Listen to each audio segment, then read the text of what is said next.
అలాగే ఆడవాళ్ళు సౌభాగ్యం కావాలి అనుకునేటటువంటి వాళ్ళు, అంటే భర్త బాగుండాలి, భర్త ఆరోగ్యంగా ఉండాలి, కలకాలం పాటు నాకు పసుపు కుంకలు ఉండాలి, పసుపు కుంకాలు అనుకునేటువంటి వాళ్ళు పాపిట ప్రారంభసాన, ఆడవాళ్ళు మధ్య పాపిట తీస్తారు కదా అక్కడ. ఒకవేళ మీరు సైడ్ పాపిడి తీసేయాలనుకోండి, ఆడవాళ్ళు సైడ్ పాపిడి తీసినా సైడ్ పాపిట్లో బొట్టు పెట్టకూడదు.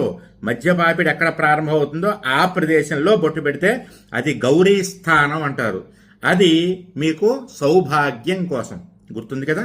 అలాగే మనం బొట్టు పెట్టుకునేటప్పుడు, కుంకుమ బొట్టు లాంటివి పెట్టుకునేటప్పుడు మనం పెట్టుకుంటే ఉంగరం వేలు వాడుకోండి శుభ్రంగా. ఇంకా ఈ వేలుతో పెట్టాలా, మధ్య వేలుతో పెట్టాలా, ఈ వేలుతో పెట్టాలా, పొడి చేయాలా, ఇవన్నీ పక్కన పెట్టి ఉంగరం వేలు సర్వశ్రేష్టము. అర్థమైందమ్మా.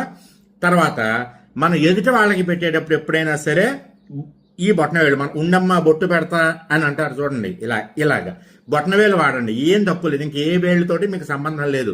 మీకు 96 మంది 96 వీడియోల్లో 96 రకాల